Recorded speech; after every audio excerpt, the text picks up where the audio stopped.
Jessie Mahoney, and I am a pediatrician by training, and I have been doing coaching full-time for the last 3.5 years.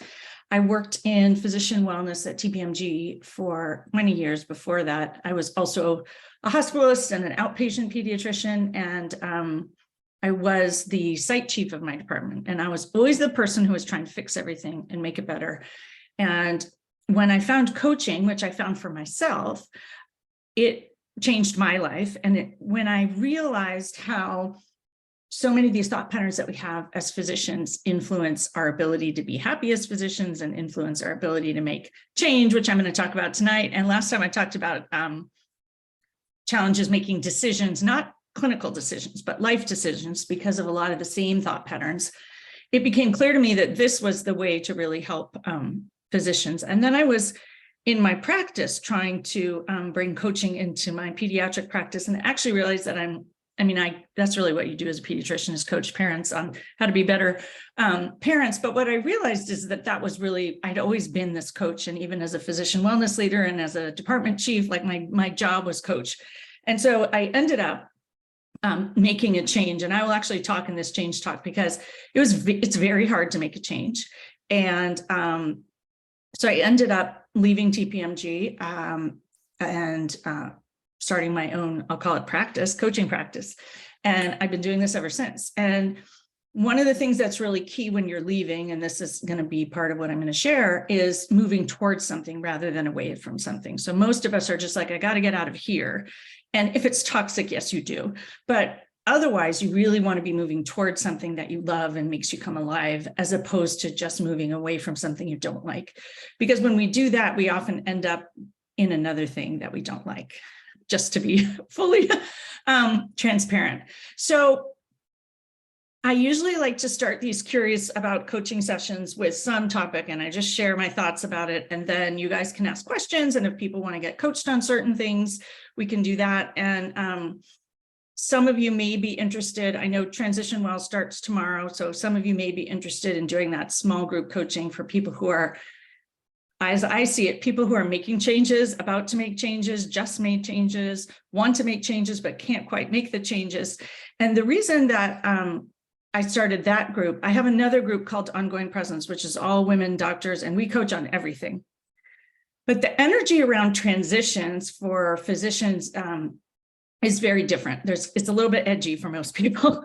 And so what I found is that when you mix those two people in groups, it was so clear that it would be amazing to pull those people out and have them be in the same group, because then you have the support of other people going through transitions. And what's really fascinating is our brains go through the same process when we're trying to go through transitions and trying to make change.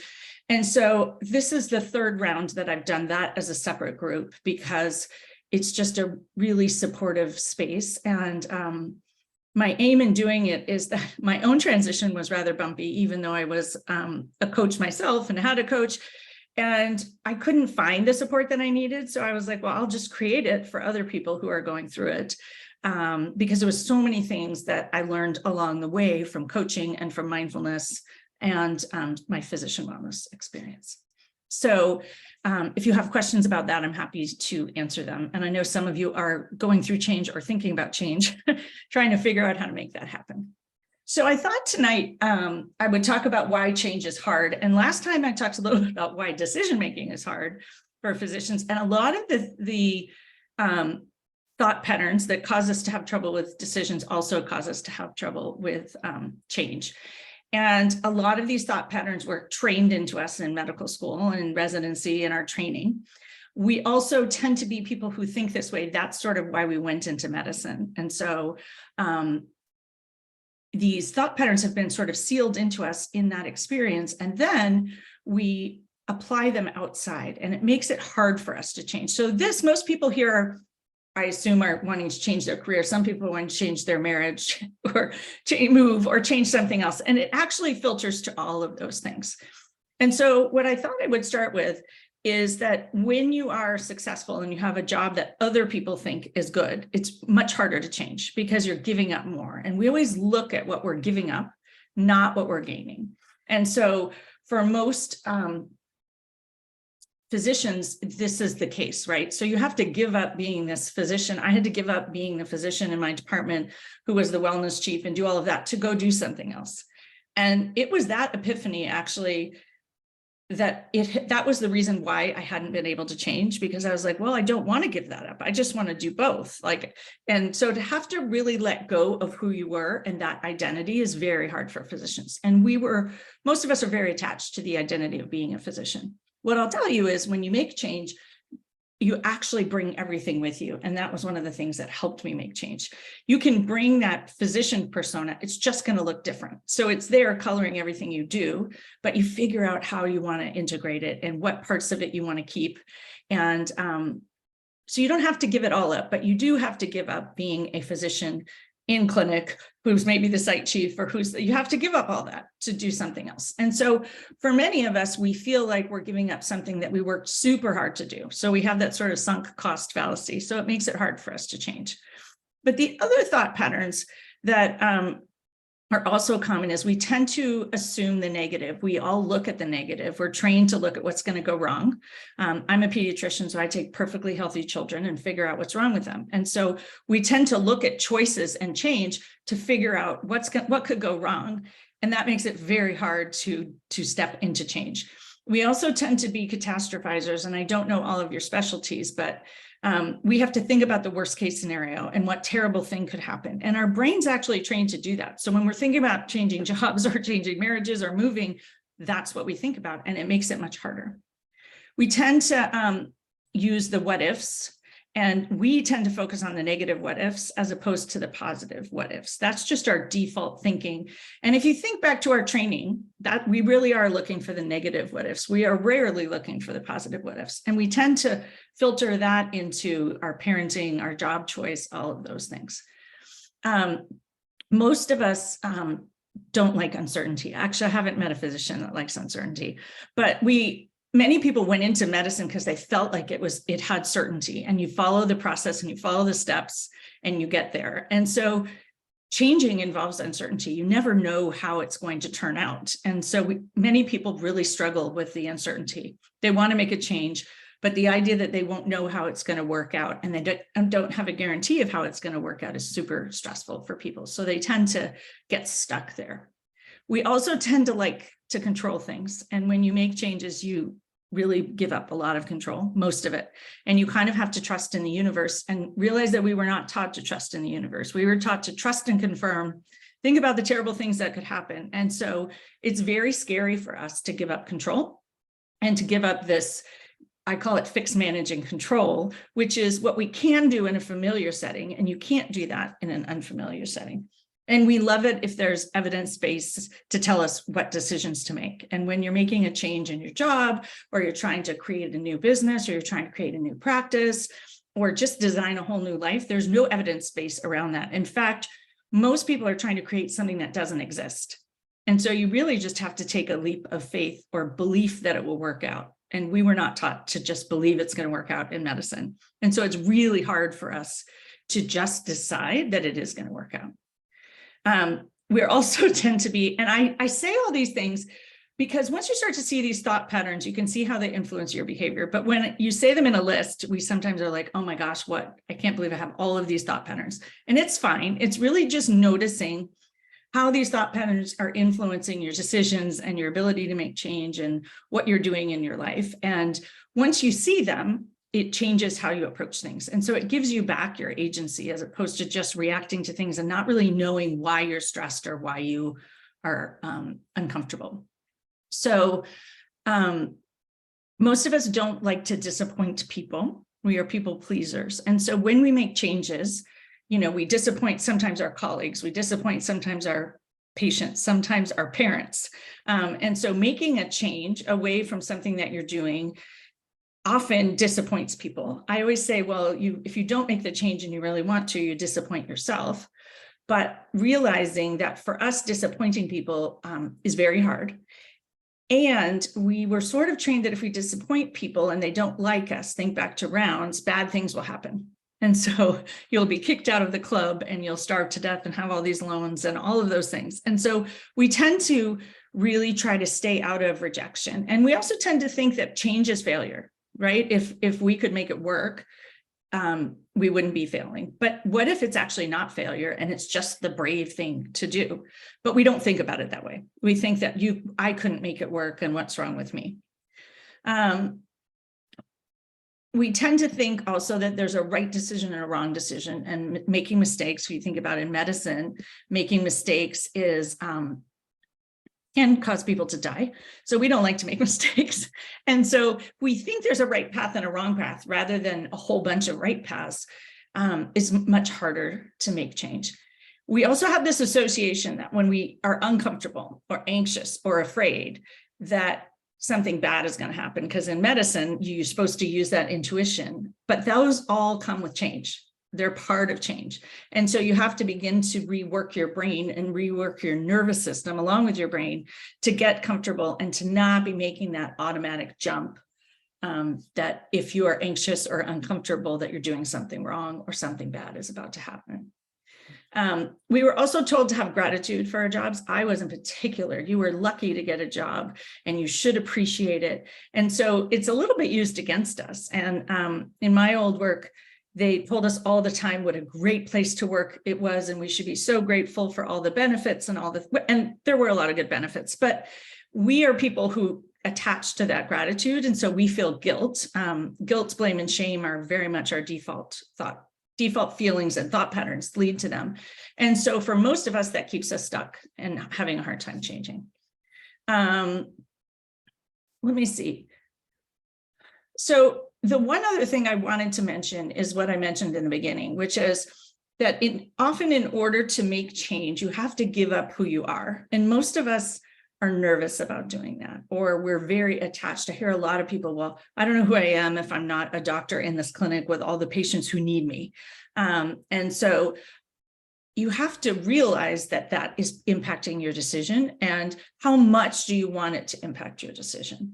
And do you want to be that person? Like, who do you want to be? So you do have to sacrifice where you are to get to something better. And that's scary. We were not taught to do that in medicine. Like, it's more of a linear change. And so when you make a change, a big change, you actually kind of drop off a cliff and then you rise back up, and usually way higher in terms of happiness and satisfaction. But that first part of becoming someone new and letting go of this identity that you've built. And for many of us, I had my practice for 15 years. And so for many of us, we have a lot invested in it. And so it's very hard to sort of detach from that and figure out who you are separately from that. But once you're willing to do that, then all of a sudden the change becomes much easier. So a couple other things that make change hard are that most of us are super stressed out. We're very depleted, and we're in fight or flight all the time. And most of us don't have a lot of self-compassion. So I just throw that out there. Like, they're not our baseline skills, and our lives are generally not super relaxed. And so when you're trying to do a hard thing and you're coming from those places, it's much harder to rewire your brain, and it's much harder to make decisions from that place. And so part of the work is repleting yourself and up-leveling your parasympathetic nervous system so that you can actually do more of this work to rewire your brain, to get it to, I always say, work for you rather than against you, because these default thought patterns work against you if you want to change your life around. So I thought I would share a few things that make it easier.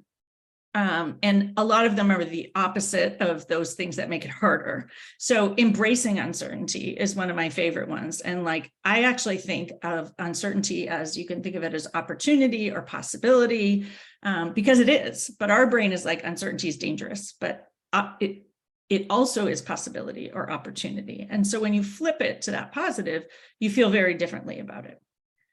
We also look again at the losses. And so what will you gain? What will you miss out on if you don't do it? Another one I love is using this idea, instead of what if, you can say, even if this thing happens, I have all these skills and training and problem solving abilities to solve it. And so that changes, this tiny one word shift that changes the energy around it. And then I think describing change differently. So change and transitions, I like to use the word transitions because I'm a yoga teacher too. And so if you're transitioning, it feels much softer than this idea of change. But I actually think changing the language can be really helpful. So maybe you're graduating. Maybe you've done enough of something. Maybe you're evolving. Maybe you're ready for a new season or a new chapter, as opposed to like, I'm making this big change. All of a sudden, like your energy and you have that lump in your throat. And so trying to use different words can be really helpful. I love growing. I'm growing, or I'm evolving into a new person. For a lot of people, you can graduate. And if you have kids and your kids, like you don't want them to stay in high school forever. But somehow in medicine, people think we're going to stay in the same job for 30 years and want to do the same thing. And that's not actually the world today. And it's not medicine today. So I work with a lot of people who feel super guilty that they should be staying there. And they, in pediatrics, we should be there the whole 18 years, which means that we can never leave. And what I would say is, first of all, people in our practices all leave much more often than they did. And medicine is just completely different than it used to be when that was the model. The whole system is different. And so it makes no sense to say that that model of the local doctor who saw the patient the whole time needs to be used. So we tend to have this over responsibility to medicine and our patients. And we have this, the other thought pattern that I didn't bring up is self-sacrifice. We're supposed to self-sacrifice. We're supposed to be martyrs. And so if we're making a change because it feels better to us, that's for many people very edgy. And then I think just accepting and allowing that change is hard. Like when you just are like, oh, this is going to be hard. It's going to be uncomfortable. It's going to be scary. It's going to bring up a lot of anxiety, and you actually just soften into that. It makes it much easier to sort of ride the waves or let go of the control when you just acknowledge that, like, oh, this is expected. Nothing has gone wrong. I had a physician in one of my groups last night, and she is starting her own OB practice now. She's been part of a big hospital, and she didn't just give notice. She gave notice like 3 months ago, and she's now found a place to rent and bought her own ultrasound machine. And she's going to do this exactly the way she wants to. And it was all going grand. And then she just started panicking, which is exactly what's supposed to happen. Right. And the reason, and we were talking about the reason she started panicking is actually because it was going so well. And we are kind of trained that when things are going well, you better wait for the shoe to drop. And so literally she just started thinking about all the things that could go wrong. And maybe this was a bad idea. And so part of the coaching around change and transitions is expecting those dips and having the tools to get yourself out of them and support to get yourself out of them. I don't know anybody who makes big change without support. What's really interesting is in medicine, we're supposed to do everything without support, but like athletes all have coaches, and in all other what's the word? Well, careers, that's not the right word, but they have support. And so we think that getting support is less than, but it actually can help you make a change and do something that you really want to do that you otherwise wouldn't be able to do. So I think actually I might stop there, and I can talk a little bit more about when to change your thoughts versus when to make a change, but I'd rather get your thoughts and do some coaching. And then if we have time, I'll talk about that. The reason I like to talk about that is for those of you that are familiar with coaching, we tell you to change your thoughts. And I just told you to change all your thought patterns, and that would make change better. We don't change our thoughts, though, to stay in shitty situations. Or toxic situations. And oftentimes you want to change your thoughts. You want to clean up your mind so that when you make the change, you actually like it. Like we were trained actually to be dissatisfied. Notice all that's wrong. And when we're dissatisfied, we work harder and harder and harder. So we are experts at being dissatisfied at every job we do. And so until you work on your brain and figure out how to be satisfied, you won't actually be happy at the next job. And so it's really important to change your thoughts before you make a change, but it doesn't mean that you're supposed to change your thoughts to like something that you don't like. And it doesn't mean you're supposed to change your thoughts to not pursue your dreams or to not follow the thing that makes you come alive. And a lot of people, I think, get caught up in that because that is the first step of coaching, but it's only the first step. So does anyone have thoughts, comments, and all that? Every single thing you said resonated, so. Yeah.